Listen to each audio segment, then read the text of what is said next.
नारायण। राधे राधे राधे राधे राधे राधे राधे। परम पूज्य प्रातः स्मरणीय श्री सद्गुरुदेव भगवान के श्री चरणारविंदों में साष्टांग प्रणाम। हमारे परम ब्रज के भक्त श्री विनोद जी के सुपुत्र आदरणीय हमारे प्रिय जतिन जी, अखिलेश जी, मनोज जी और समस्त सत्संग और कीर्तन प्रेमी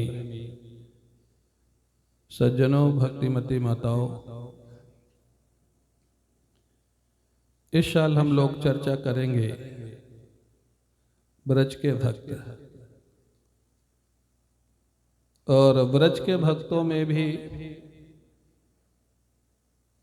जो इधर 50 साल से 200 साल के बीच में हुए,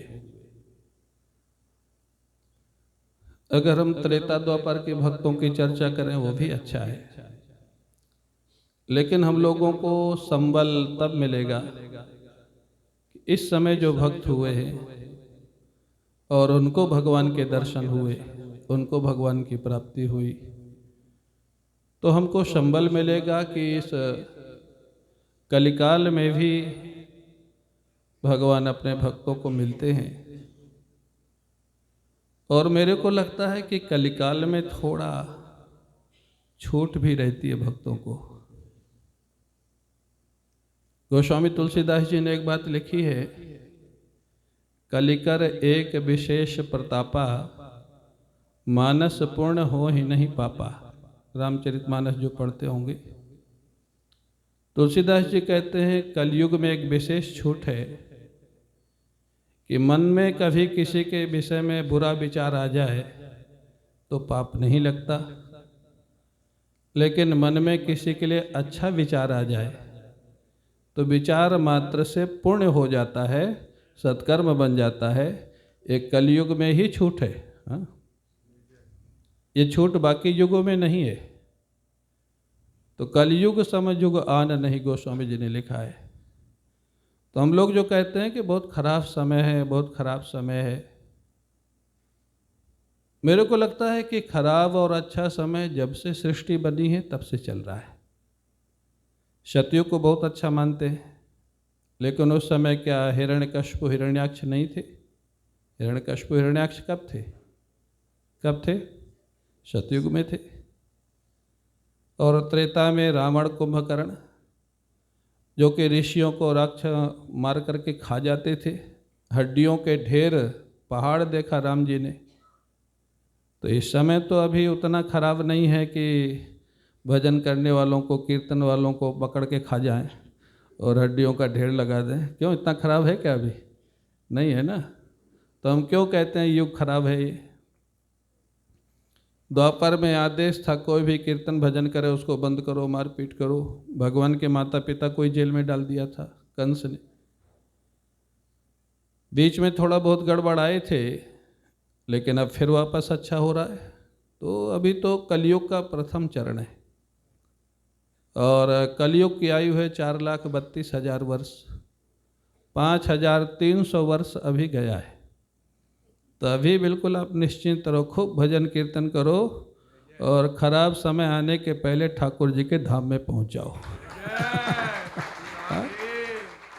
फिर अपने लोग वहीं से बैठ के देखेंगे यहाँ क्या हो रहा है। अपने को यहाँ रहना क्यों है जब खराब समय आएगा। और ठाकुर जी कृपा करेंगे, किशोर जी कृपा करेंगे, करेंगे ही। कृपा किया है तभी आप लोग बंबई में रह करके भी इधर लगे हुए, यही तो कृपा है। क्योंकि वृंदावन में रह करके भी बहुत लोग भजन नहीं करते और बंबई में रह करके भी बहुत लोग भजन कर रहे हैं, तो बिना कृपा के कैसे संभव होगा? हाँ? एक बार पूज्य पंडित गया प्रसाद जी से एक काशी के विद्वान आए थे, संस्कृत के बड़े भारी प्रोफेसर। मैं साथ में गया था। तो पूज्य पंडित गया प्रसाद जी जो गोवर्धन में रहते थे, जिनको परिक्रमा में भगवान के दर्शन होते, सुना आप लोगों ने उनके विषय में? तो उड़िया बाबा जी महाराज के शिष्य थे और हमारे गुरु जी को भी गुरु जी जैसा ही मानते थे, पूज्य स्वामी अखंडानंद जी महाराज को। उनको उड़िया बाबा जी से उन्होंने कहा हमको मंत्र दीक्षा दे दीजिए। तो बाबा ने कहा कि 1 साल गोवर्धन जी की परिक्रमा करो, फिर आना, फिर तुमको मंत्र दीक्षा देंगे। बड़ा सहज जीवन, बड़े अच्छे विद्वान थे। वो चले गए परिक्रमा करने। वो रोज ब्रजवासियों की भिक्षा मांग के एक समय खाना, शाम को कुछ हल्का फुल्का ले लेना और परिक्रमा रोज करो। तो शुरू में शायद तो 2 परिक्रमा रोज करते थे। 1 साल बीत गया और वो लौट के नहीं आए। तो महापुरुष हैं पूज्य उड़िया बाबा जी महाराज, सिद्ध पुरुष, पूज्य स्वामी अखंडानंद जी महाराज, सिद्ध पुरुष। बाबा को तो मालूम था, लेकिन बाबा ने किसी से कहा कि वो पंडित गया प्रसाद जी नहीं आए, उनको कहा था 1 साल के बाद आ जाना। कोई गया कि बाबा पूछ रहे थे, पंडित जी बोले अब मैं तो गिरिराज जी छोड़ के कहीं नहीं जाऊंगा। तो बाबा को पता लग गया, बाबा स्वयं गए वहाँ, उड़िया बाबा जी महाराज। तो परिक्रमा में ही मिल गए। बोले आप आए नहीं? बोले दीक्षा का जो काम होना था वो हो गया। यहाँ पे ठाकुर जी का दर्शन गिरिराज जी की परिक्रमा में ही उनको हो गया था और वो फिर आजीवन वहीं रहे, गिरिराज जी में ही रहे। गिरिराज जी छोड़ के जाते ही नहीं थे। हम लोगों ने कई बार उनके दर्शन किए हैं। बाद में जब शरीर अस्वस्थ हो गया तो गिरिराज जी के एक शिला उन्होंने रख लिया था और वो शिला की परिक्रमा कर लेते थे। आजीवन उन्होंने परिक्रमा किया। तो हम लोग गए थे उनके पास, वो काशी के विद्वान आए थे। तो उन्होंने पूछा कि बाबा तीर्थ में कैसे रहें?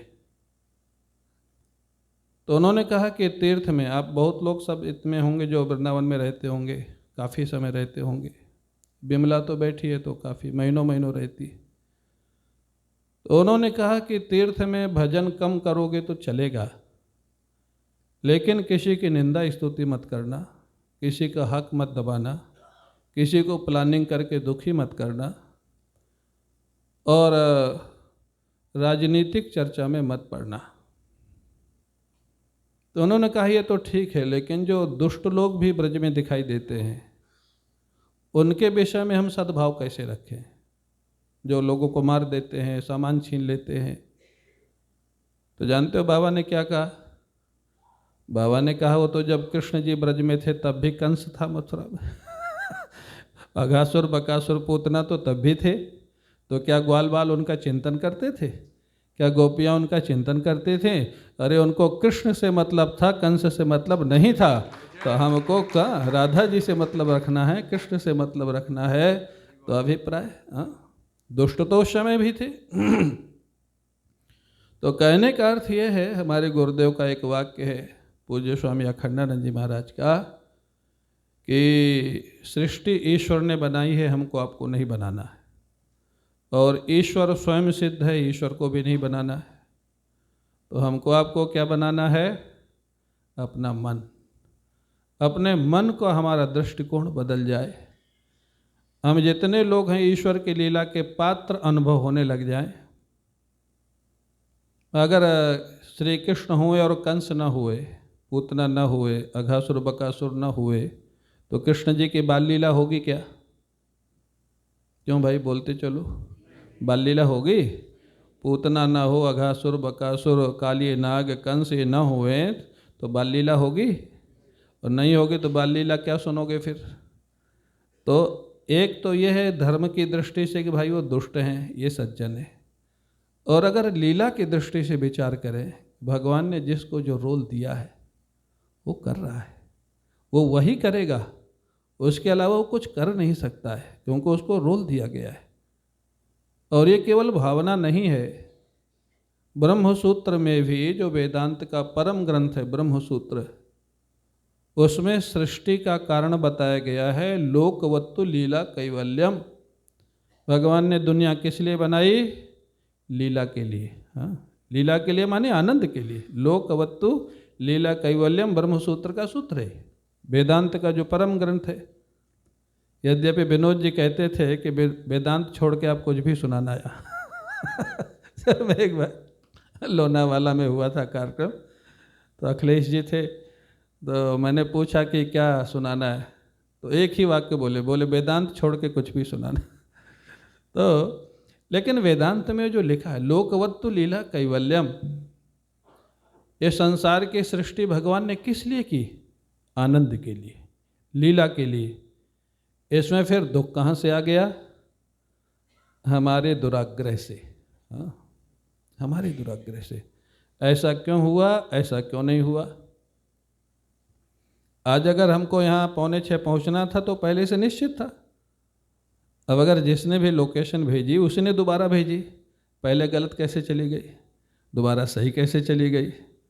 तो इतने देर भगवान को कीर्तन ही करवाना था। आप लोगों ने कीर्तन किया? हाँ, मैं तो घर से निकला तो तुषार बोले कि लेट हो गया, 4:20 पे निकले हम लोग। मैंने कहा कीर्तन हो रहा है ना, कोई खाली तो बैठे नहीं, भगवान का कीर्तन हो रहा है। मेरे को लगा भगवान चाहते थे और ज़्यादा कीर्तन हो, तो ज़्यादा हो गया। हम लोग थोड़ा परिक्रमा करते रहे। तो हमारा जो दुराग्रह हमको दुख देता है। ऐसा क्यों नहीं हुआ, ऐसा क्यों हुआ? हम अगर इसको लीला दर्शन करने लग जाए ना, एक महात्मा थे वृंदावन में, सत्य घटना है। उनको किसी ने टक्कर मार दी, वो गिर पड़े।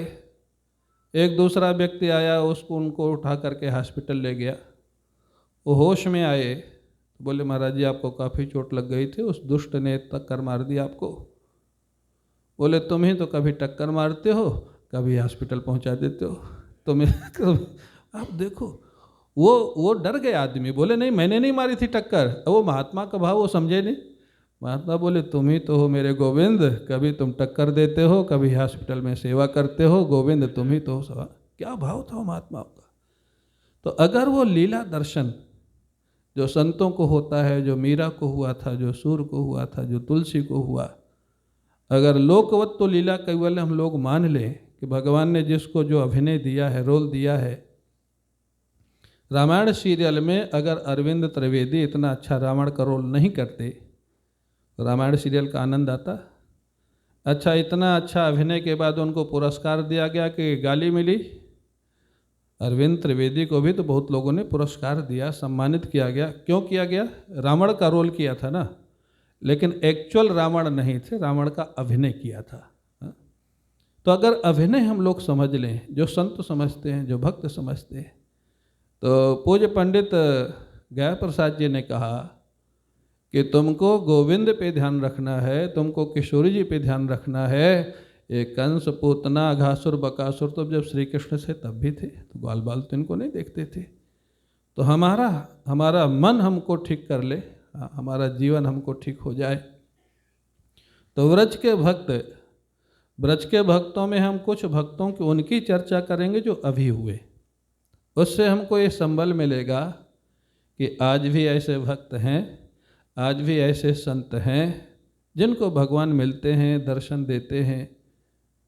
आप लोगों को शायद मालूम होगा, रमेश बाबा जी अभी भी हैं बरसाने में।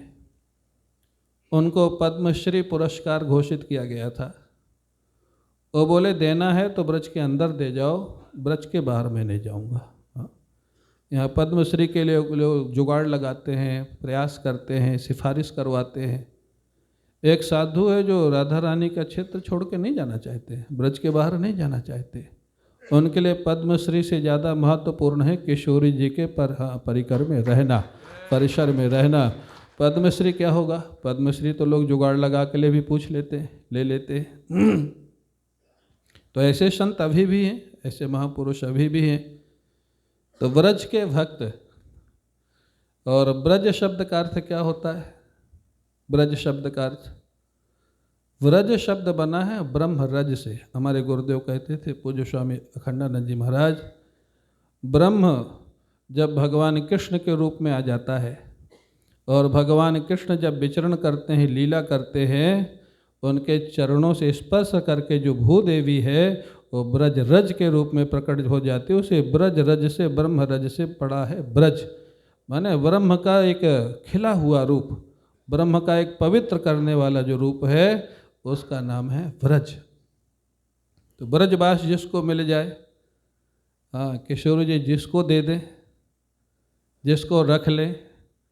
और किशोर जी इतनी करुणामयी है कि एक बार अगर वो दे देती हैं ना तो अच्छा काम करे तब तो कहने ही क्या है, गड़बड़ करेगा तो ब्रज से निकालती नहीं है। एक बार जिनको दे दिया ब्रजवास तो आप कहेंगे फिर उसको दंड कैसे मिलता है, ब्रज में ही रखेंगे, भले वहाँ का बैल बना दें, मच्छर बना दें, सर्प बना दें, रखेंगे ब्रज में, ब्रज से बाहर नहीं निकालेंगे। ये उनकी करुणा है, ये उनकी करुणा है। तो व्रज के भक्त, और भक्त का मतलब क्या होता है, भक्त का मतलब तो आप लोग जानते हैं, सबको समझाने की जरूरत नहीं है।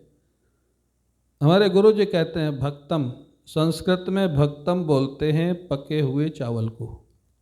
संस्कृत में भक्तम बोलते हैं पके हुए, पका हुआ चावल समझ गए ना, जब खाने लायक हो जाए। तो माताएं जब चावल पकाती हैं तो माताएं उसको कैसे पता लगाती हैं कि पक गया? हाँ, एक चावल निकाल के उसको हाथ से दबा के देखते हैं कि कड़ा तो नहीं है। हाँ? तो कहते हैं कि कोई भी कणका अगर कड़ा है तो फिर रख देती है कि अभी पका नहीं है, भात नहीं बना है, भक्त नहीं बना है। तो भक्त माने जिसके जीवन में दुराग्रह की, ईगो की कोई कड़ापन समाप्त हो जाए उसका नाम होता है भक्त। हाँ, अभिमान न रह जाए, कोई कड़ापन न रह जाए। कड़ापन देखो बुरा नहीं माना, वेदांती में तो हो सकता है, क्योंकि कभी कभी वेदांत का भ्रम हो जाता है, ब्रह्म होने का भ्रम। एक बार हमारे गुरु जी से किसी ने कहा कि हमको ब्रह्म बना दीजिए महाराज। अब ब्रह्म बनाना तो है नहीं, ब्रह्म तो है वो। तो गुरु जी भी विनोद में बोले वो पीपल के पेड़ में जो ब्रह्म रहता वो ब्रह्म राक्षस। अरे बोले ब्रह्म बनाया थोड़ा जाता है, ब्रह्म तो तुम्हारा स्वरूप है, वो पहचानना पड़ेगा, साधना करो, सेवा करो। तो वेदांती जो पुस्तकीय वेदांती होते हैं उनमें तो ईगो रह जाता है, लेकिन जो भक्त होता है, भक्त माने पका हुआ, भक्त माने बिल्कुल मीठा, हाँ रस, पता लग जाए कि ये भक्त है। जैसे इन लोगों को देख के पता लग जाता है ना, हमारे जतिन जी हैं, मनोज हैं, अखिलेश हैं, ये जितने इस परिवार के लोग हैं, इतनी विनम्रता, इतनी सज्जनता,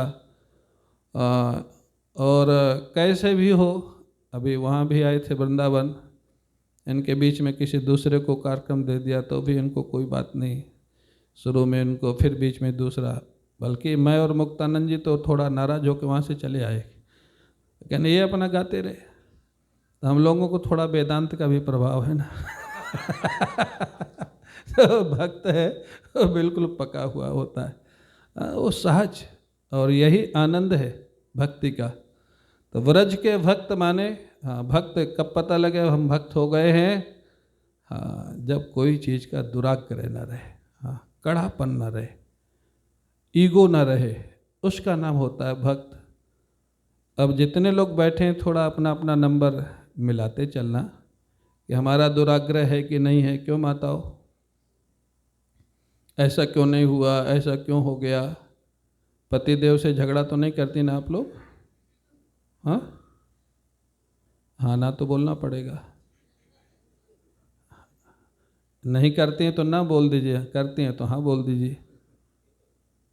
लगता करती तो है तो हाँ बोल नहीं सकती ना बोलेंगे तो झूठ होगा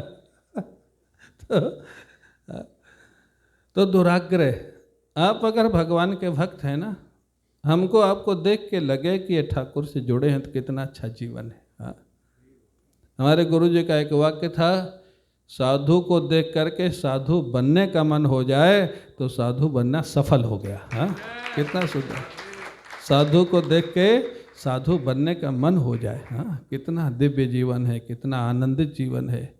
जैसे हमारे गुरुदेव का जीवन था, पूज्य स्वामी अखंडानंद जी महाराज का, बड़े बड़े नास्तिक लोग उनके जीवन से आकर के आस्तिक हो जाते थे, भक्त बन जाते थे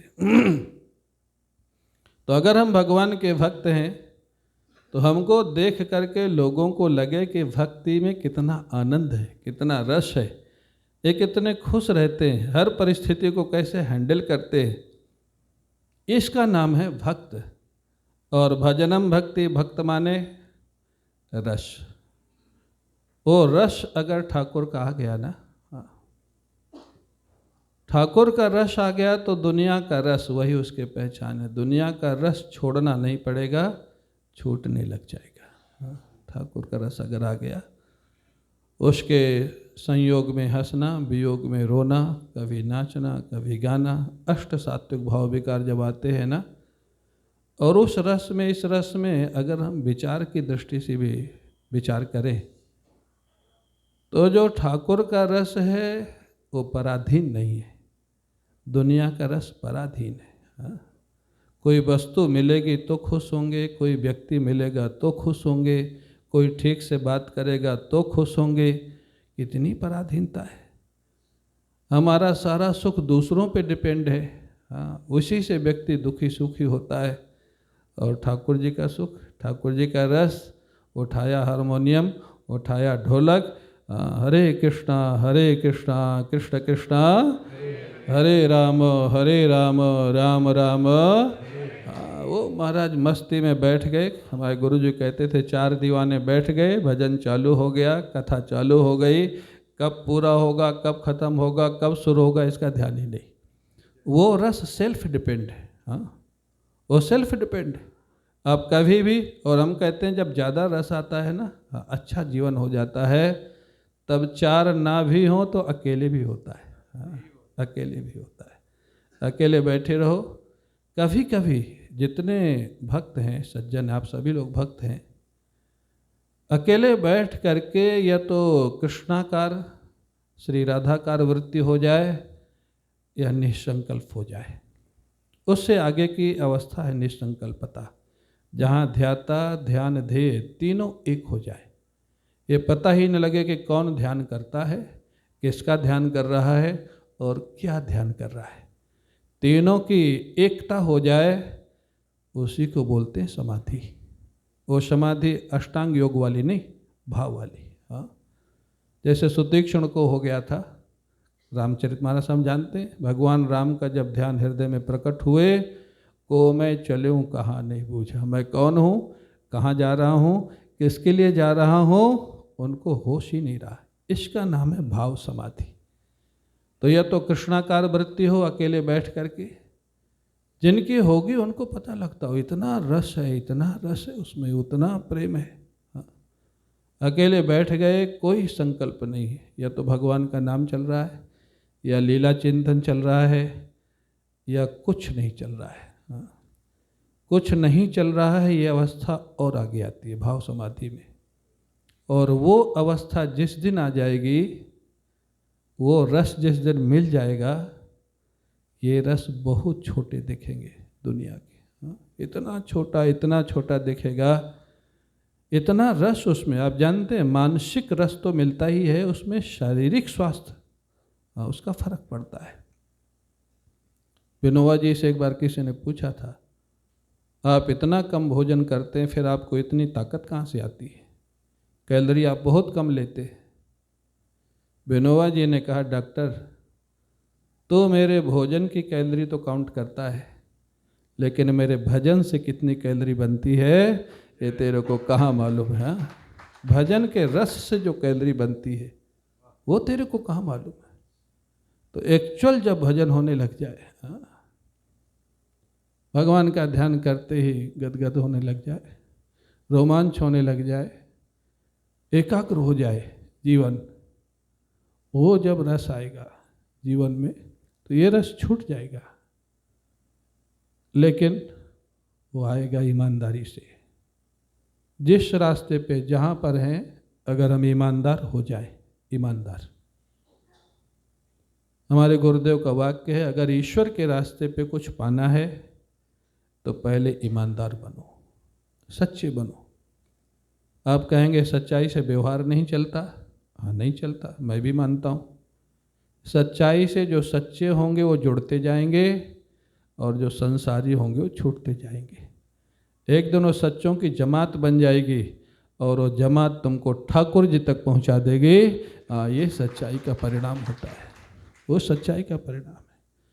तो कभी कभी वो रस, संकीर्तन के साथ साथ मैंने देखा अनेक संतों को भाव में खड़े होकर नाचने लग जाते हैं, रोने लग जाते हैं, हंसने लग जाते हैं, और कभी कभी भावावेश में गिर भी जाते हैं। तो वो एक अलग भाव है। और वो करते करते कभी बिल्कुल निसंकल्पता आ जाए, कृष्णाकार हो जाए मन, मन बुद्धि चित्त भगवान कृष्ण ध्याता ध्यान दे, तीनों एक हो जाए। वो जो रस है, वो रस देखो खाली वाणी से कह सकता हूँ मैं, अनुभव तो तभी होगा जब आपके जीवन में आएगा। उसका अनुभव अगर हो जाए ना, ये दुनिया की जो चीज़ें हैं, दुनिया का जो रस है, आज जिसके लिए लोग मारा मारी कर रहे हैं, भाग रहे हैं, वो समझ जाएंगे। एक महात्मा थे बहुत अच्छे, पथिक जी महाराज, कानपुर साइड में। उनकी एक पुस्तक थी, ठहरो और देखो। वो पुस्तक का नाम ही था, बड़ी अच्छी पुस्तक थी, ठहरो और देखो। माने हम जहाँ भाग रहे हैं, कहाँ रहे हैं, कुछ विचार ही नहीं कर रहे, देखो तो सही तुम कौन हो, कहाँ जा रहे हो, किस लिए दुनिया में आए हो, क्या कर रहे हो, तुम्हारे जीवन का लक्ष्य जो है। तो वो जो आप अंतर की यात्रा करेंगे, उसको आप श्री कृष्ण यात्रा कहो, अंतर की यात्रा कहो, किशोरी जी की यात्रा कहो। दुनिया छोड़नी नहीं पड़ेगी, छूटने लग जाएगी। तो सच्चाई, फिर प्रसंग पे आ जाएं, सच्चाई। आज ऐसे एक भक्त की चर्चा करेंगे जो भौतिक दृष्टि से बहुत श्रीमान थे, श्रीमान समझ गए, उद्योगपति थे, और उनका नाम आप लोगों ने सुना है। उनका नाम था भक्त लाला बाबू। लाला बाबू का नाम सुना आप लोगों ने? नहीं सुना? हाँ, वृंदावन में मंदिर है। एक्चुअली मंदिर तो राधा कृष्ण जी का है, बड़ा सुंदर विग्रह है, लेकिन लोग लाला बाबू के मंदिर के नाम से ही जानते हैं।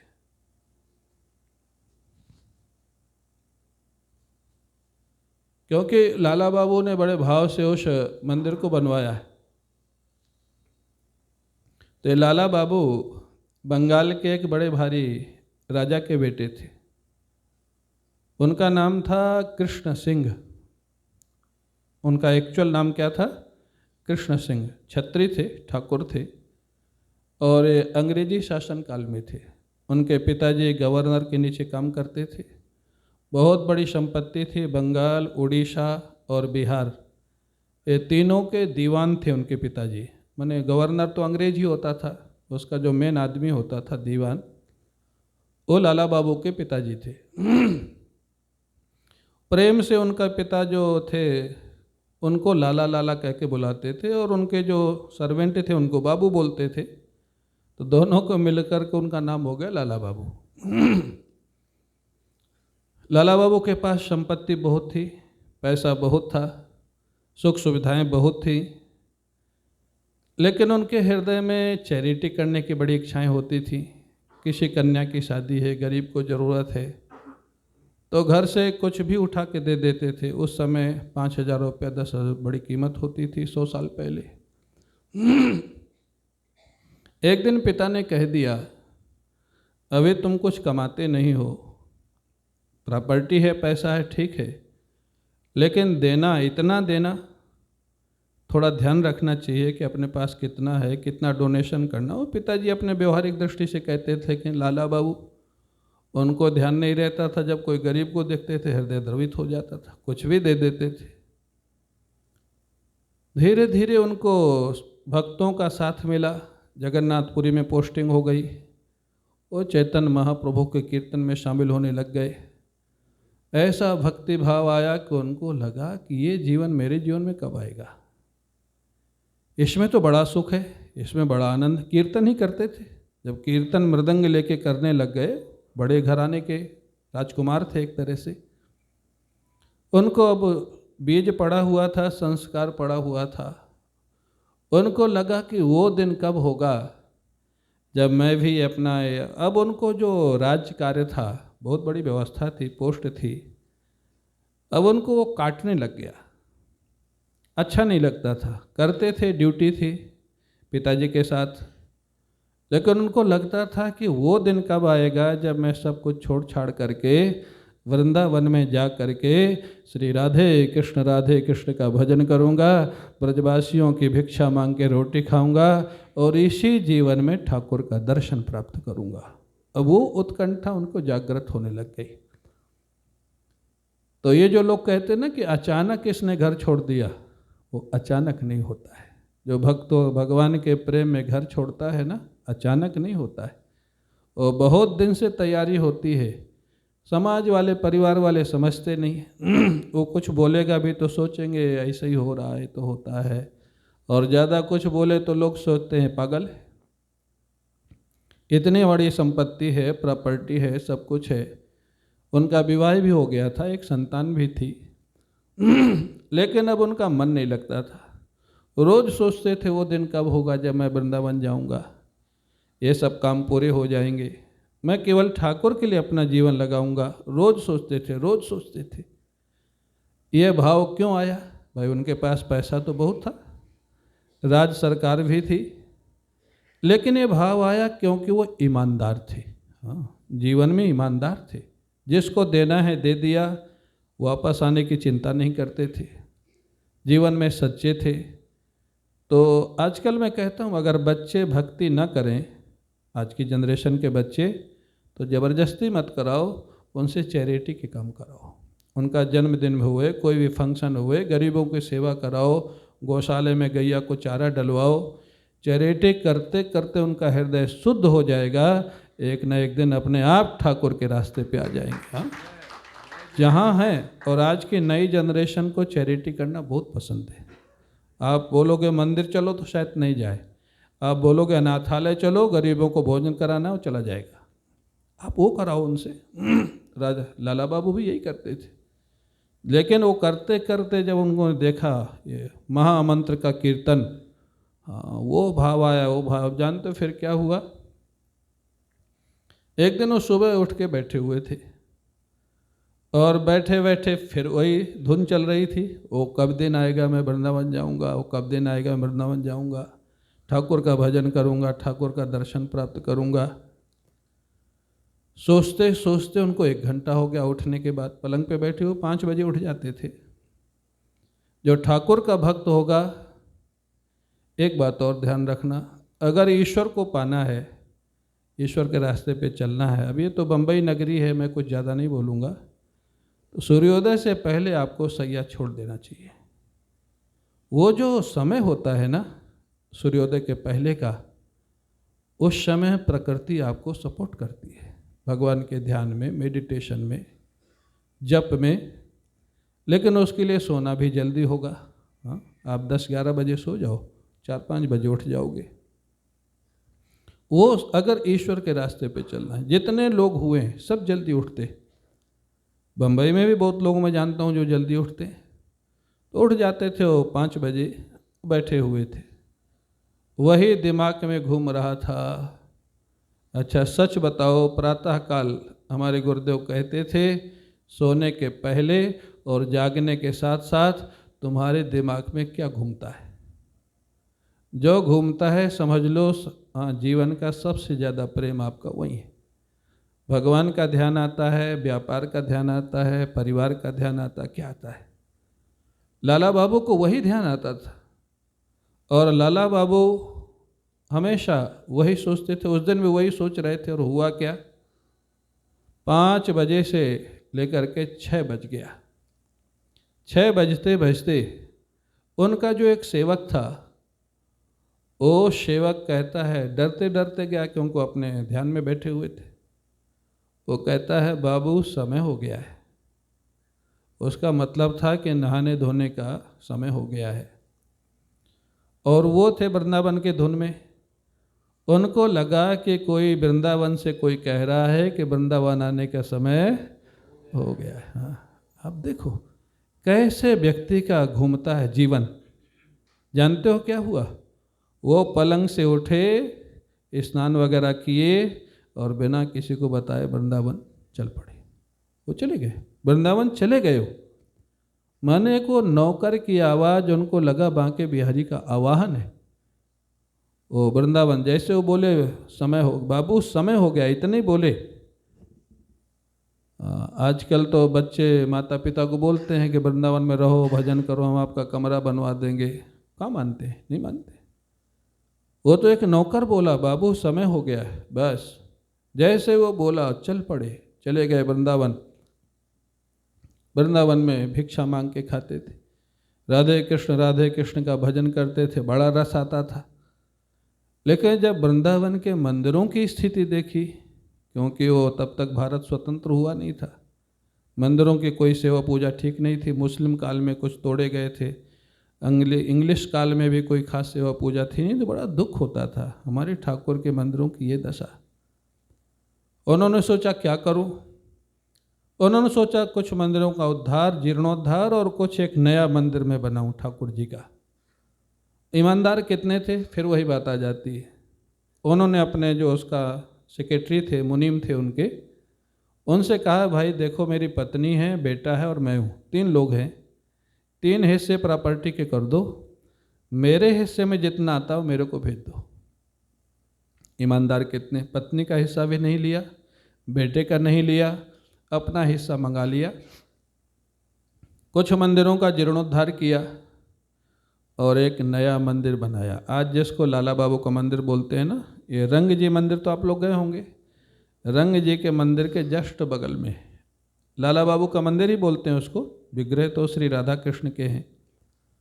मंदिर बनाया, प्राण प्रतिष्ठा की, जयपुर से सुंदर विग्रह मंगाए।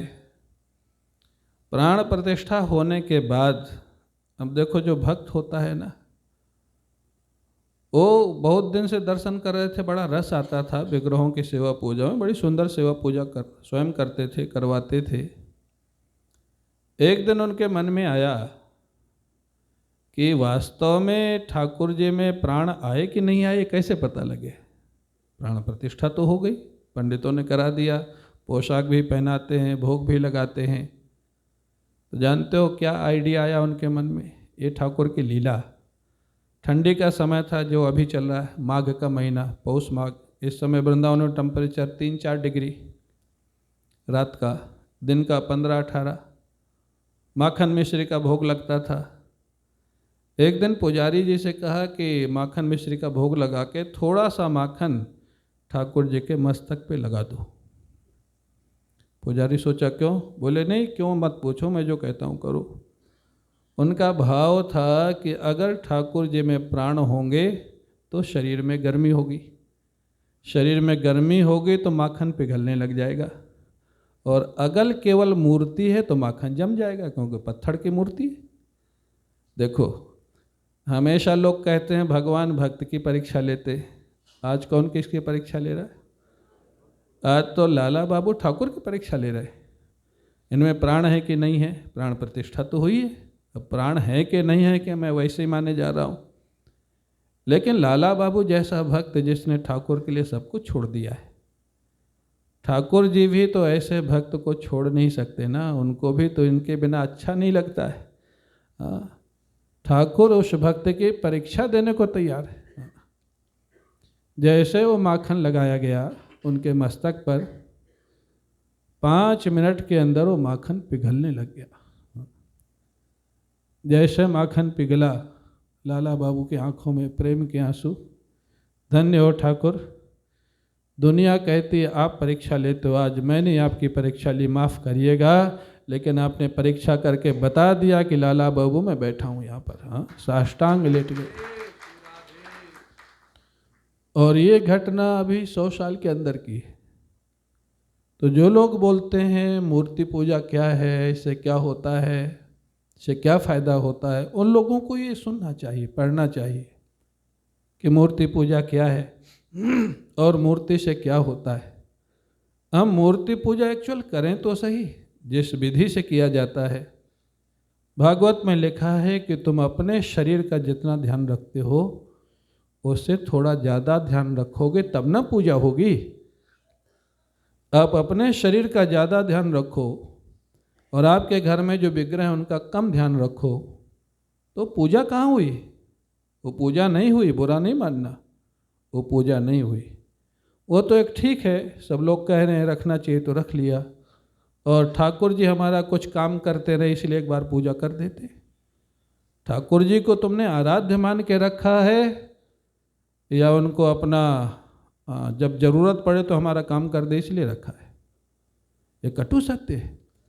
लाला बाबू ने आराध्य मान के रखा था, ठाकुर जी ने उनको बता दिया कि मैं यहाँ बैठा हूँ, तुम्हारे यहाँ उपस्थित हूँ।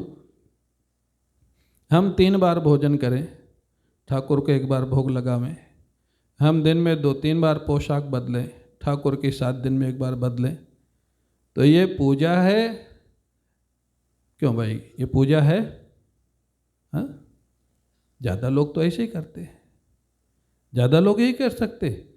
और यही ठाकुर की सबसे बड़ी करुणा है कि इतनी कम पूजा के बाद भी वो आपसे कभी नाराज नहीं होते और आपके घर को छोड़ के जाते नहीं, तब भी वो आपके घर में बैठे हैं। इससे बड़ी करुणा क्या होगी उनकी? हाँ? इससे बड़ी कृपा क्या होगी ठाकुर की? लाला बाबू उस दिन से तो इतने आनंदित, इतने आनंदित, और फिर लाला बाबू की प्रसिद्धि हो गई, क्योंकि लाला बाबू ऐसे भक्त जिनको ठाकुर ने परीक्षा दिया है, परीक्षा कर दे करके सिद्ध कर दिया कि मैं यहाँ बैठा हूँ, यहाँ पर उपस्थित हूँ। अब लाला बाबू का जीवन बड़े आनंद से बीतने लग गया, बहुत खुश थे ठाकुर जी के प्राकट्य से, क्योंकि विग्रह ये बता दे कि मैं यहाँ बैठा हूँ, फिर तो कहने क्या है। अब जब एक बार अनुभव हो जाता है ना भगवान का, यहाँ सब भक्त लोग बैठे हैं, अच्छा लगता है। एक बार ठाकुर का अनुभव हो जाता है, फिर बार बार होता है। एक बार होने में देर लगती है एक बार जब हो जाएगा, और उसको पता कैसे लगे कि होने वाला है? आपको पहले भाव दर्शन होगा, भाव में ठाकुर आने लग जाएं, पूजा के समय, ध्यान के समय, कीर्तन के समय, आपको दुनिया की जगह भूल जाए, ठाकुर का अनुभव होने लग जाए, तो पहले होता है भाव दर्शन, और भाव दर्शन के बाद होता है स्वप्न दर्शन। जब भाव दर्शन बार बार होगा तो कभी ना कभी आपको जीवन में ठाकुर के स्वप्न आएंगे। कभी किशोर जी का आएगा, कभी कृष्ण जी का आएगा, कभी राम जी का आएगा, जो जिसके इष्ट हैं, हनुमान जी का आएगा, गणपति का आएगा। और भगवान का अगर स्वप्न आवे या तुम्हारे सदगुरु का स्वप्न आवे तो उसकी मन की कल्पना नहीं मानना। मन प्रकृति का परिणाम है, और भगवान और भगवत प्राप्त संत ये प्रकृति से परे हैं। मन उनको अपनी कल्पना से नहीं ला सकता स्वप्न में। अगर स्वप्न आता है, केवल दर्शन देते हैं, वो भी मंगल है। और स्वप्न में अगर कुछ आदेश देते हैं तो उसको फॉलो करना चाहिए। वो ईश्वर का आदेश होता है, गुरु का आदेश होता है। स्वप्न दर्शन जब बार बार होने लग जाए तो सोच लेना अब कभी ना कभी इन्हीं आँखों से प्रत्यक्ष दर्शन के नज़दीक पहुँच गए। स्वप्न दर्शन जब होने लग जाए तो स्वप्न दर्शन के बाद भगवान का दर्शन इन्हीं घटनाओं से होता है। भगवान उनको, भक्त को अपनाना चाहते हैं। अच्छा आप बताओ, कौन ऐसा माता पिता होगा जो अपने बच्चे को अपने क्लोज नहीं रखना चाहता है? इतने लोग यहाँ बैठे हैं, बच्चा भले बात माने कि न माने, बच्चा तुम्हारे अनुसार चलता है नहीं चलता है, लेकिन जितने यहाँ माता पिता बैठे हैं सभी लोग यही चाहते हैं कि हमारा बेटा हमसे क्लोज रहे। चाहते हैं नहीं चाहते? चाहते हो ना? सभी चाहते हैं, वो माने मत माने लेकिन चाहते। तो एक सामान्य माता पिता जब अपने बच्चे को अपने से क्लोज रखना चाहते हैं, नज़दीक रखना चाहते हैं, तो जो ठाकुर सबके माता पिता है, जो सबको अपनी संतान मानते हैं, अखिल विश्व या मम उपजाया, हाँ, मेरा अंश है जीवात्मा, ईश्वरः सर्वभूतानां हृदय से अर्जुन तिष्ठति, सबके हृदय में जो बैठे हैं सब ये जीवों को अपना अंश हैं उनके। ईश्वर चाहते हैं कि आप उनके क्लोज रहो, लेकिन आप नहीं रहते तो फिर वो क्या करें? वो चाहते। आप कहेंगे कहाँ चाहते? ये जो दुनिया के धक्के लगते हैं ना, धक्के, ये इसीलिए लगते हैं। वो चाहते हैं कि दुनिया की सच्चाई को समझ लो और समझ के मेरे पास आ जाओ। हाँ, समझ के मेरे पास आ जाओ। फिर क्या होगा?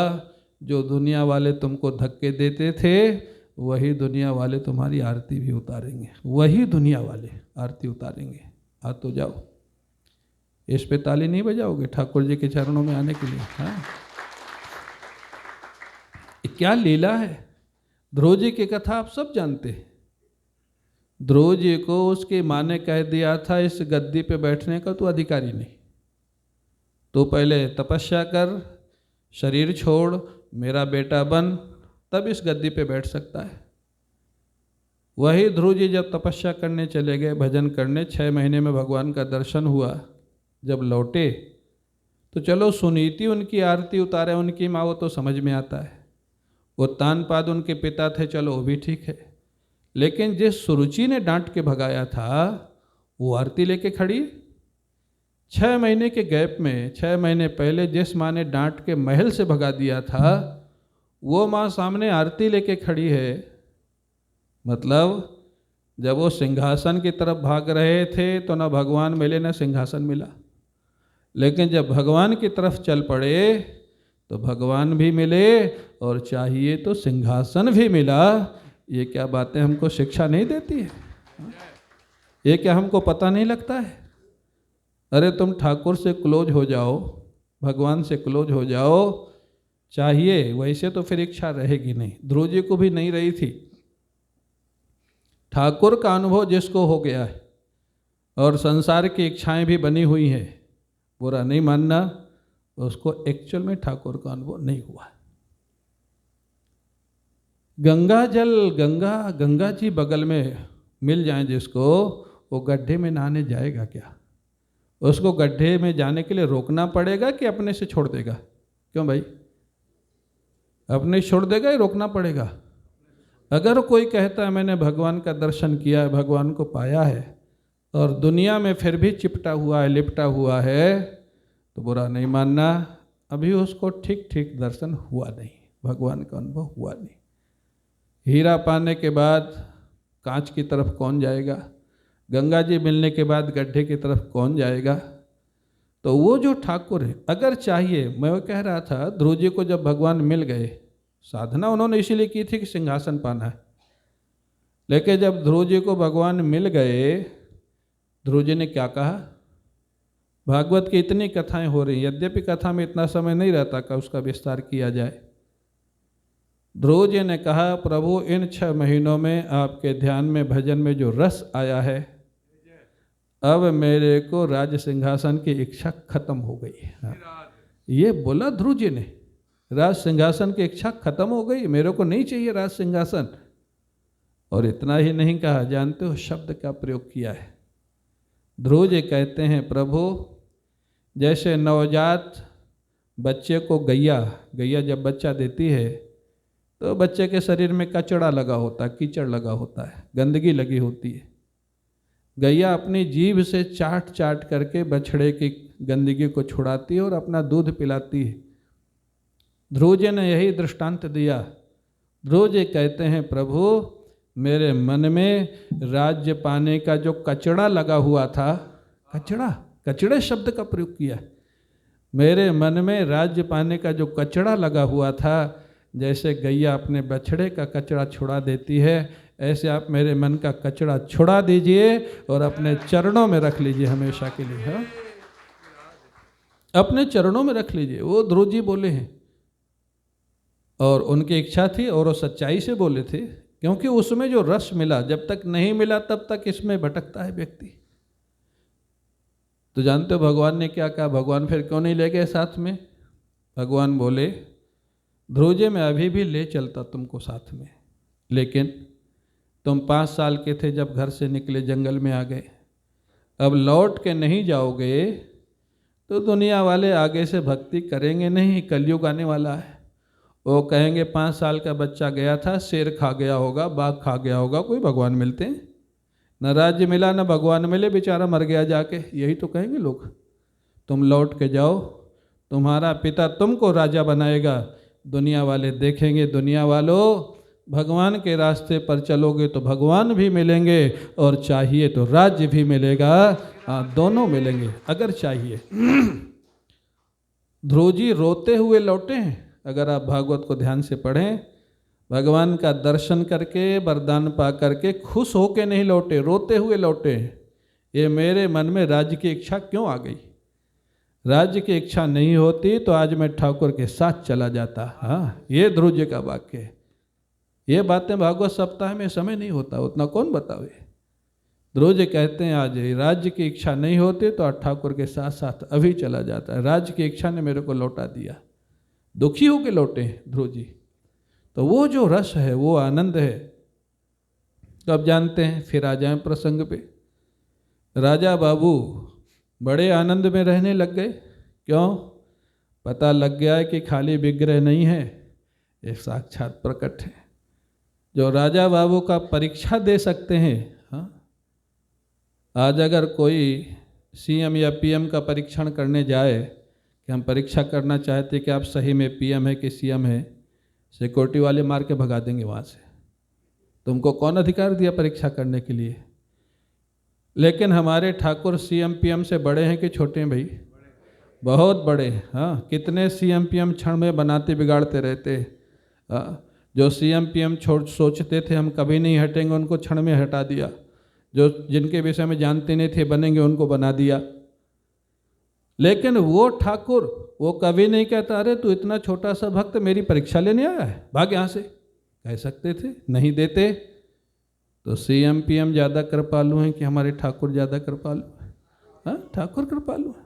उस ठाकुर को छोड़ करके हम सीएम पीएम के पीछे भागें, हम व्यापार के पीछे भागें, हम उद्योगपति के पीछे भागें, तो हमारी मनोदशा क्या है? तो महाराज कहते हैं तो लाला बाबू तो बड़े आनंद में रहने लग गए। 6 बजने वाला, चलो इसकी कथा को तो पूरा कर लेते हैं। 7 बजे तक है ना? 6 बजे कि 7 बजे? ओ 7 बजे सोचा 6 बजे।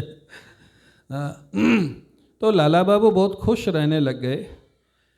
लाला बाबू को जानते हो, फिर कुछ 1-2 साल के बाद ठाकुर, जब मैं कह रहा था एक बार मिल जाते हैं ना, फिर मिलते रहते हैं। वो एक लेवल आ जाता है ना, फिर मिलते रहते। ठाकुर जी ने एक दिन स्वप्न दिया, स्वप्न में आ गए, बोले लाला बाबू मैं चाहता हूँ 1 मंदिर और बनाओ। ये आपके ठाकुर बड़े नटखट हैं एक्चुअली, हमारे राम जी तो ठीक है। हाँ? आपके ठाकुर जी बहुत टेढ़े, ये जिसके हो गए बहुत छेड़ते हैं उसको, बहुत छेड़ते हैं। हमारे तो राम जी हैं, कथा हम इन्हीं की ज़्यादा करते हैं। लोग पूछते हैं आपके राम जी है तो कृष्ण कथा क्यों करते हो? मैंने कहा हम अपने राम जी को तकलीफ नहीं देते, काम इन्हीं से चलाते काम इन्हीं से चलाते हैं अपना।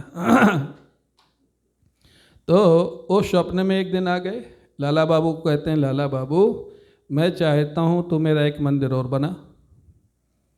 अब लाला बाबू ईमानदार, शुरू से ईमानदार थे, अब तो भक्त हो गए। लाला बाबू ने कहा प्रभु मेरे हिस्से की जितनी संपत्ति थी वो मैंने लगा दिया इसमें, मांगने की मेरी आदत नहीं। देखो भगवान के भक्त को अगर मांगना भी पड़े तो ठाकुर से मांगना, दुनिया से मत मांगना। हाँ, नहीं भगवान की भक्ति कलंकित होगी। भगवान का भक्त कहला करके अगर दुनिया से कोई मांगता है वो भक्ति कलंकित होती है। हमसे कई लोग कभी कभी पूछते हैं आपकी कथा का बजट क्या है? मैं कहता हूँ तुम्हारी कथा मैं नहीं करूँगा, मैं नहीं कर सकता। तुम क्या कथा की कीमत दोगे भाई? कथा का बजट पूछते हो, भगवान की कथा की। मैंने कहा ठीक है, जो ब्राह्मण है म्यूजिशियन उनसे पूछ लो उनका क्या होता है। हमारा बजट पूछोगे तो तुम कथा दूसरे से कराओ।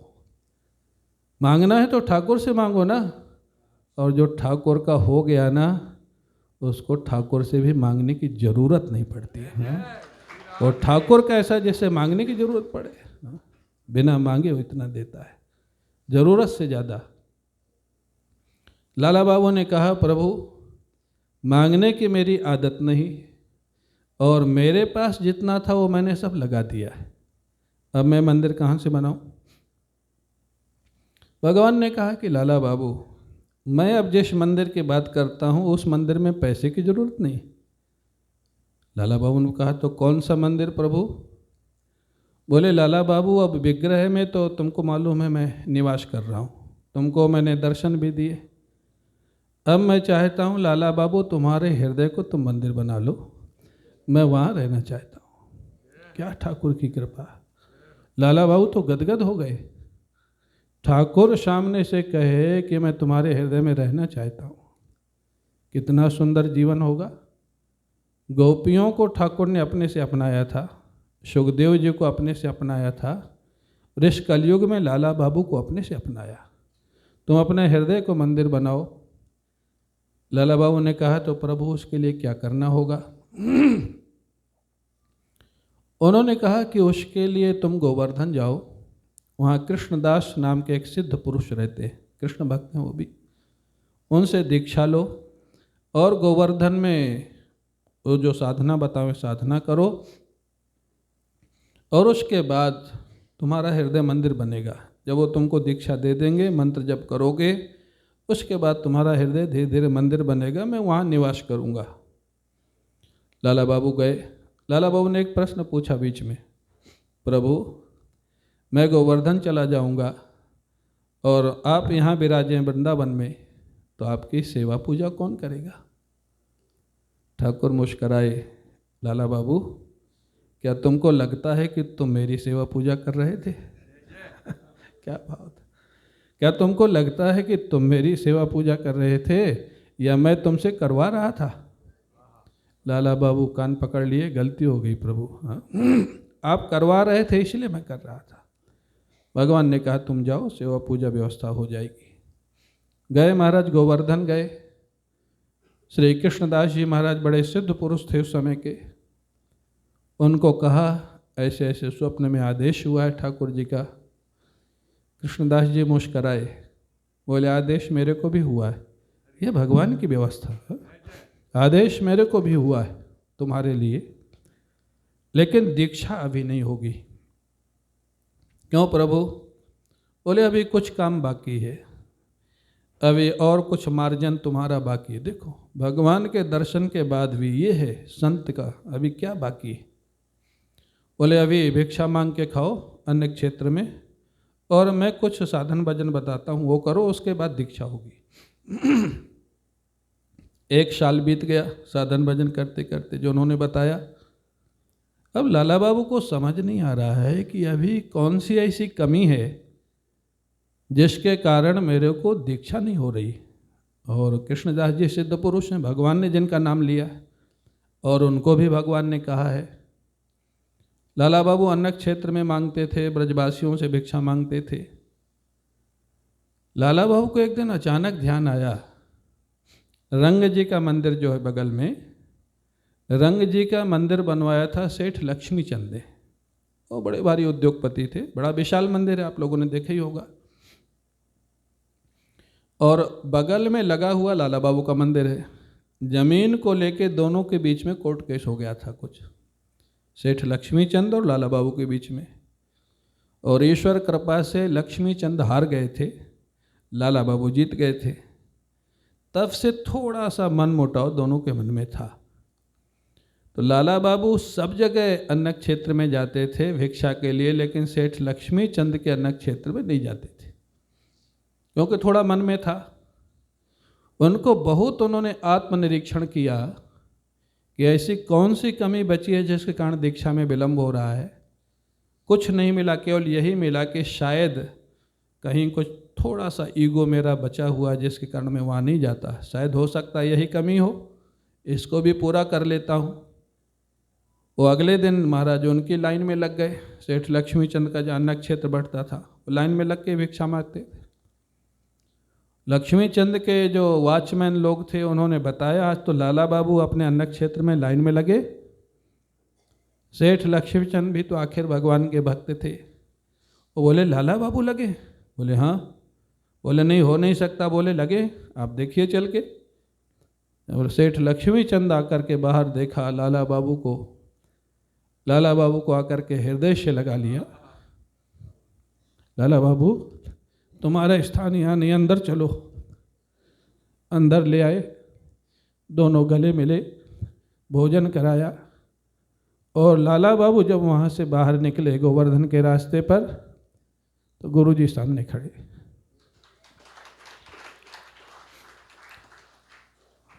गुरुजी ने कहा, अब तुम्हारी योग्यता आ गई, यही बचा हुआ था अभिमान का कण। जो तुम सेठ लक्ष्मीचंद के यहाँ नहीं जाते थे, तुम्हारे ठाकुर अगर तुम्हारे विग्रह में विद्यमान हैं तो तुम्हारे ठाकुर क्या सेठ लक्ष्मीचंद के अंदर नहीं है? क्या क्या महात्माओं की सूक्ष्म दृष्टि होती है। उनको फिर दीक्षा दिया कृष्णदास जी ने, फिर वापस वो गोवर्धन में साधना किए, फिर वृंदावन आ गए। और वृंदावन बहुत समय तक रहने के बाद में एक बार उनको कुछ थोड़ा सा, अब शरीर का धर्म है, बाद में थोड़ा रोग हुआ, तकलीफ हुई। तो किसी ने लाला बाबू से कहा, अरे भगवान आपको दर्शन देते हैं, भगवान आपसे बात करते हैं, तो ये तकलीफ क्यों आपको हुई और तकलीफ ठीक क्यों नहीं कर देते? लाला बाबू ने कहा, जब मैं उनसे बात करता हूँ, उनको देखता हूँ ना, तकलीफ मेरे को याद ही नहीं रहती। मैं उनसे कहूँ कैसे कि ठीक कर दो? ये शरीर का धर्म होगा। और जानते हो, लाला बाबू ने कहा, जैसे लोग वसीयत लिखते हैं ना, लाला बाबू ने कहा कि मेरा जब शरीर पूरा हो ब्रज में, तो मेरे शरीर को कंधे में उठा के मत ले जाना, मेरे शरीर को ब्रज रज में खींचते हुए ले जाना, जैसे सारी ब्रजरज शरीर में लग जाए और जमुना जी में मिला देना। वो लाला बाबू बहुत समय तक ब्रज में रहे।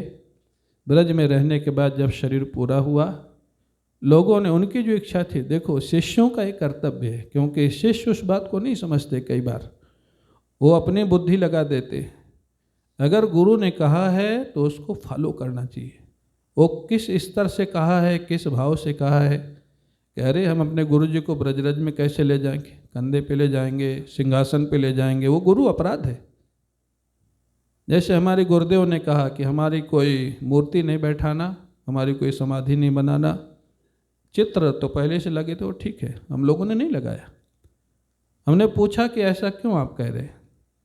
बोले मूर्ति बैठाना के उत्साह में हो जाता है, लेकिन जब वो परंपरा के लोग चले जाते हैं, अगली पीढ़ी आती है, सेकेंड थर्ड पीढ़ी आती है, फिर मूर्ति की उतनी सेवा होती नहीं। तो जब सेवा नहीं होती, बोले हमको कोई फर्क नहीं पड़ेगा, हम तो मुक्त हैं। लेकिन जिसने मूर्ति बैठा ली है, अगर बाद में सेवा नहीं हुई तो मूर्ति बैठाने वाले को दोष लगेगा। कहाँ तक सोचता है साधु, कहाँ तक सोचते हैं गुरु? इसलिए मूर्ति नहीं बैठाना हमारी, हम लोगों ने नहीं बैठा रही। लाला बाबू के जो भक्त थे, जो लाला बाबू ने कहा था, उनके शरीर को कपड़ों से लपेट के ब्रज रज में लगाते हुए जमुना जी ले गए। और जमुना जी का क्या निर्मल पानी था उस समय, तो जमुना जी में प्रवाहित किया। तो अभिप्राय बात कहाँ से चली थी? ईमानदारी। अगर हमको ठाकुर को पाना है तो ईमानदार रहे। और इस कथा के माध्यम से हमको, आपको, मैं तो समझता हूँ ये पूर्ण कथा है, पूर्ण जीवन है। मेरे को इतनी बढ़िया ये कथा लगती है। पहले भी मैंने पढ़ा था और आज भी थोड़ा मैंने देखा। जो लोग कहते हैं गरीबी में भक्ति नहीं होती, गरीबी में भी होती है। जो लोग कहते हैं अमीरी में नहीं होती, लाला बाबू से अमीर कौन था उस समय? लेकिन उन्होंने एक पैसा किसी से लिया नहीं, मांगा नहीं, और अपने पास जो था उसको बचा के रखा नहीं। जो ठाकुर था, ठाकुर के सेवा में लगा दिया। और कहाँ कहाँ आप साधना का पक्ष भी देखें ना, कितनी छोटी छोटी गुत्थियाँ रह जाती हैं। तो इसलिए भगवान भी गुरु के पास भेजते हैं, इसलिए संत की जरूरत है। अभी मैं कहाँ था, कोटा में था। एक ने पूछा कि महाराज हम भगवान को गुरु मान लें तब भी अलग से गुरु बनाने की ज़रूरत है क्या? मैंने कहा कि अगर भगवान से तुम्हारा ऐसा नाता हो गया हो कि जब तुम चाहो वो आ जाए, तब तो गुरु की ज़रूरत नहीं है। लेकिन अगर ऐसा नाता नहीं है तो तुमको जब प्रश्न होगा, जिज्ञासा होगी, तो समाधान कौन करेगा? भगवान तो जब उनकी इच्छा होगी तब आएंगे ना। भगवान केवल गोपियों के गुरु बने हैं, क्योंकि गोपियाँ जब चाहती थी तब वो आ जाते थे। उस स्थिति में जो आ जाए उसको अलग से गुरु की ज़रूरत नहीं है। हाँ? लेकिन उसके पहले भगवान के भक्तों की ज़रूरत है, जो गाइड बोलो, गुरु बोलो। हाँ? अगर कृष्णदास जी नहीं होते तो लाला बाबू की जो थोड़ी सी वो कणिका रह गई थी लक्ष्मी चंद जी वाली, हाँ, वो कौन निकालता। भगवान तो नहीं बोलते जल्दी, भगवान तो कृपालु हैं। जैसे माता पिता अपने बच्चे को ज़्यादा नहीं डांट पाते तो टीचर के पास भेजते हैं, हमसे नहीं होगा तुम सावधान इसको। हाँ? भगवान इतने दयालु कृपालु हैं, वो नहीं डांटते, नहीं बोलते हैं। तो हमको अगर ईश्वर को पाना है, ईश्वर का अनुभव करना है, तो मैं फिर कहूँगा भागवत में जो लिखा है, आप अपना जितना ध्यान रखते हो उससे थोड़ा ज़्यादा तो ध्यान रखो ना। आप अपने बच्चे का ध्यान अपने से ज़्यादा रखते हो, अपने गेस्ट का ध्यान अपने से ज़्यादा रखते हो, तो तुम्हारे घर में जो ठाकुर बैठे हैं वो तुमसे ज़्यादा उनकी सेवा होनी चाहिए या कम होनी चाहिए? ज़्यादा होनी चाहिए। और जो करते हैं उनको अनुभव होता है। मैंने अपने जीवन में कोई बहुत साधना नहीं किया, घर छोड़ा तो बहुत बचपन में छोड़ दिया था। लेकिन एक बात मैं कह सकता हूँ, जिन संतों के चरणों में मस्तक झुका वो फिर 100% झुका। पूज्य रोटी राम बाबा, पूज्य स्वामी अखंडानंद जी महाराज, पूज्य राम किंकर जी महाराज, ये 3 महापुरुषों से। और जो अपनी अच्छाई बुराई जो भी थी मैंने कुछ छिपाया नहीं। इन बातों का अगर हम ध्यान रखें, अपनी अच्छाई बुराई दुनिया को मत बताओ, दुनिया तो कोई सहायता करेगी नहीं, उपहास और करेगी। लेकिन गुरु से और ठाकुर से कुछ मत छिपाओ। हाँ, जो तुम हो, जैसे तुम हो, और गुरु को और ठाकुर को अपने से थोड़ा ज़्यादा महत्व देने लग जाओगे तो इसी कलयुग में लाला बाबू को जो हुआ वो हमारे आपके जीवन में हो सकता है, और क्यों नहीं हो सकता है। तो इस प्रकार से एक ब्रज के भक्त की आज चर्चा हुई और समय भी हो रहा है। अब थोड़ा कीर्तन, ये पूर्व में और समापन में एक कथा तो 1-1.5 घंटा बहुत है एक्चुअली। जितना हमको चाहिए ना उसके लिए 1-1.5 घंटा बहुत है उसको, क्योंकि श्रवण से 10 गुना ज़्यादा मनन करना होता है। अब इस कथा में मैं समझता हूँ पूरे एक भक्त की जीवनी है, और क्या क्या गड़बड़ होता है, क्या क्या सुधार करना होता है, वो सब कुछ है। और सब्जेक्ट बड़ा अच्छा रखा है हमारे अखिलेश जी ने। उन्होंने कहा ब्रज के भक्त, मैंने कहा ये तो हमारा प्रिय सब्जेक्ट है। ब्रज में मैं रहा भी हूँ और अभी भी आना जाना है ही है, उतना ज़्यादा अब रहना नहीं, क्योंकि किसी ने कहा हमारे गुरु जी से, स्वामी अखंडानंद जी महाराज से, आप भगवान कृष्ण के भक्त हैं तो आप बम्बई 4 महीना रहते हैं, वृंदावन 2 महीने रहते हैं, आपको वृंदावन ज़्यादा रहना चाहिए। जानते हो क्या जवाब दिया? महाराज जी ने कहा हमको बांके बिहारी ने कहा है कि बम्बई वालों को पकड़ पकड़ के वृंदावन लाओ। हम उस काम में लगे हुए। तो अध्ययन काल में लगभग 20 साल तो मेरे को रहने को मिला, 82 से 2002 तक लगभग। तो मैंने अनुभव किया है, मैं बता सकता हूँ। कोई साधन भजन ज़्यादा नहीं किया, गुरु के प्रति निष्ठावान, गुरु के प्रति समर्पण और ईमानदारी, अपने जीवन में ईमानदारी, किसी को दुख न देना, किसी को चीट नहीं करना, गुरु सेवा, धाम सेवा, और जितना हो सके ठाकुर सेवा, इतने से काम हो सकता है। दुनिया के लिए जितना प्रयास होता है, मैं हमेशा कहता हूँ उससे कम प्रयास में ठाकुर मिलते हैं। हाँ, लेकिन कुछ करो तो सही। हाँ, दुनिया से कम प्रयास में ठाकुर मिलते। तो आज इतना ही। आज थोड़ा विलम्ब हमको भी हो गया था, और नहीं, गलती तो तुम्हारी नहीं थी, तुम्हारी ठाकुर की थी। ठाकुर घुमाते हैं तो अच्छा है, जितनी चर्चा हो जाए उतनी ही अच्छा है। और कल से फिर मिलेंगे, तो कल से कथा, एक आध भजन भी सुनाएंगे, कल से आनंद आएगा। मैं भी अब थोड़ा सीख रहा हूँ भजन गाना। तो आप भी सुनाएंगे तो थोड़ा भजन हो जाए। फिर बोले बांके बिहारी लाल की जय, जय श्री राधे।